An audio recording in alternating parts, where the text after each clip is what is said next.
जय हिंद दोस्तों, वंदे मातरम। अदानी ग्रुप का परसों रात को एक बड़ा डिक्लेरेशन आया कि जो एफपीओ उसका फुली सब्सक्राइब हो चुका है, 20,000 करोड़ रुपए का उसका एफपीओ था, उसको उन्होंने वापस लेने का फैसला लिया और बताया कि भाई हम इन्वेस्टर्स के पैसों को कुछ ही दिनों में लौटा देंगे और मार्केट की कंडीशन अभी इतनी उतार चढ़ाव भरी चल रही है, सिर्फ इसीलिए हम लोग इस एफपीओ को वापस लेने का फैसला कर रहे हैं। कई लोगों ने इसको एक मास्टर स्ट्रोक बताया था और बताया था कि भाई अदानी ने अपनी खोई हुई साख को बचा लिया। लेकिन फिर उसके बाद कल दोपहर में एक और रिपोर्ट ये निकलकर सामने आई कि अबू धाबी की एक कंपनी की वजह से इस एफपीओ को फुली सब्सक्राइब किया गया है, जबकि जो रिटेल मतलब कि खुदरा जो निवेशक होते हैं, रिटेल वाले, जैसे कि आप और हम अगर उसमें पैसा लगाते तो हम रिटेल वाले कहलाते, तो आप और हमारे जैसे लोगों ने उसके ऊपर भरोसा जताया नहीं और करीब करीब से 12 से 15% ही रिटेल जो सब्सक्रिप्शन था वो हुआ है। तो अडानी को इससे बहुत बड़ा झटका लगा है और ऐसे में इस समय जो शेयर्स हाइडेनबर्ग की रिपोर्ट के आने के पहले 3500 रुपए के थे अडानी के, वो गिरकर 1000 रुपए पे आ चुके हैं। तो ऐसे में अडानी के लिए क्या ये बुरा वक्त शुरू हो चुका है या फिर कुछ और अभी अनफोल्ड होना बाकी है, जरा जान लेते हैं इस वीडियो में।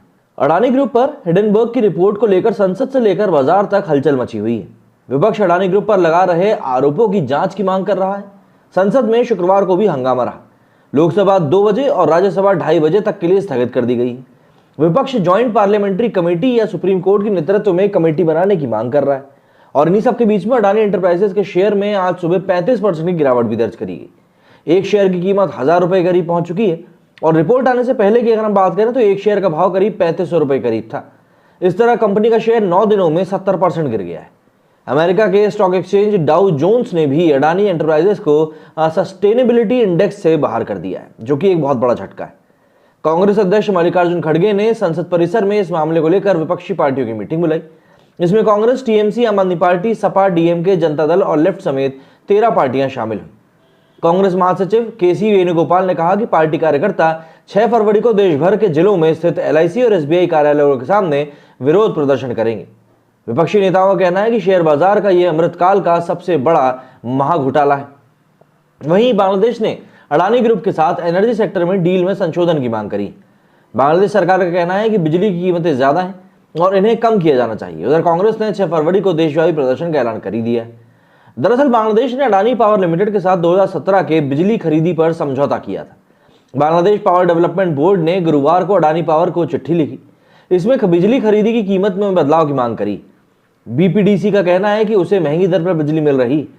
बीपीडीसी ने नवंबर 2017 में 25 साल के लिए 1496 मेगावाट बिजली की आपूर्ति के लिए अडानी पावर से डील करी थी।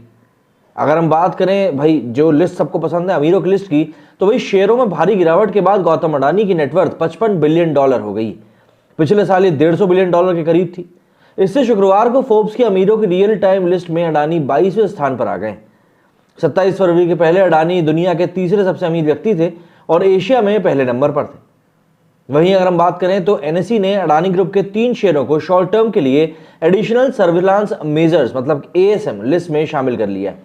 इनमें अडानी पोर्ट, अडानी एंटरप्राइजेस और अंबुजा सीमेंट शामिल है। एएसएम निगरानी का एक तरीका है जिसके लिए मार्केट के रेगुलेटर सेबी और मार्केट एक्सचेंज बीएसई एनएसई इस पर नजर रखते हैं। इसका लक्ष्य निवेशकों के हितों की रक्षा करने के लिए होता है और किसी शेयर में उतार चढ़ाव होने पर उसे एनएसई में डाल दिया जाता है। इस बीच आरबीआई ने देश के सभी बैंकों से अडानी समूह को दिए गए कर्ज और निवेश का ब्यौरा मांगा है। हालांकि बैंकों ने कहा है कि अडानी समूह में उनका निवेश सुरक्षित है। इससे पहले स्विट्जरलैंड की कंपनी क्रेडिट स्विस ने मार्जिन कर्ज देने के लिए समूह के बॉन्ड को गारंटी के रूप में स्वीकारना बंद कर दिया था। सिटी ग्रुप ने भी कंपनी की लैंडिंग वैल्यू हटा दी। अगर हम लोग सिलसिलेवार तरीके से बात करें कि अभी क्या क्या हुआ है, तो इसकी शुरुआत 24 जनवरी से हुई थी। हिडेनबर्ग ने 106 पेज की रिपोर्ट जारी कर अडानी ग्रुप पर शेयर बाजार में धोखाधड़ी और मनी लॉन्ड्रिंग जैसे बड़े आरोप लगाए थे। अडानी एंटरप्राइजेस 20,000 करोड़ का एफपीओ लाया था और पहले दिन सिर्फ 1% सब्सक्रिप्शन मिला था। इस ऑफर का प्राइस बैंड 3100 रुपए से 3200 रुपए के बीच में रखा गया था। अडानी एंटरप्राइजेस का एफपीओ फुल सब्सक्राइब हो गया 29 जनवरी को। इसी दिन अडानी ग्रुप ने हिडेनबर्ग की रिपोर्ट को गलत भी बताया और कहा कि यह भारत पर साजिश के तहत हमला है। ग्रुप ने 413 पन्नों में इसका जवाब भी दिया। वहीं 1 फरवरी को अडानी ग्रुप ने 20,000 करोड़ रुपए के फुल्ली सब्सक्राइब्ड एफपीओ को रद्द कर इन्वेस्टर का पैसा लौटाने की बात कही। 2 फरवरी को गौतम अडानी ने एफपीओ रद्द करने के बाद एक वीडियो मैसेज भी दिया। इसमें उन्होंने कहा कि मेरे लिए निवेशकों का हित सर्वोपरि है और इसी दिन संसद पर विपक्ष ने जमकर हंगामा भी किया। आरबीआई ने देश के सभी बैंकों में अडानी ग्रुप को दिए गए कर्ज और निवेश का ब्यौरा मांगा। एनएसई ने अडानी ग्रुप के 3 शेयरों को शॉर्ट टर्म के लिए एडिशनल सर्वेलेंस मेजर्स की लिस्ट में शामिल कर दिया है। वहीं अगर बात करें अमेरिका की हिडनबर्ग रिसर्च कंपनी की कि उन्होंने अडानी के ऊपर क्या आरोप लगाए हैं, तो उनको इस तरीके से समझिए कि उन्होंने कहा है कि अडानी की कंपनियों का जो प्राइस अर्निंग रेशियो है वो दूसरी कंपनियों से काफी ज्यादा है। अडानी ग्रुप ने शेयर मार्केट में हेराफेरी करके अपने शेयरों की कीमत बढ़वाई है। अडानी ने मॉरिशस और दूसरे देशों की कंपनियों में पैसे लगाए। उन कंपनियों ने बाद में अडानी ग्रुप की कंपनी से शेयर भी खरीद लिए। अडानी ग्रुप पर 2.25 लाख करोड़ से भी ज्यादा का भारी कर्ज है। कंपनियों ने अपनी हैसियत से ज्यादा कर्ज ले रखा है। अडानी ग्रुप की कई कंपनियों ने तो अपने शेयर तक गिरवी रखकर कर्ज लिया है।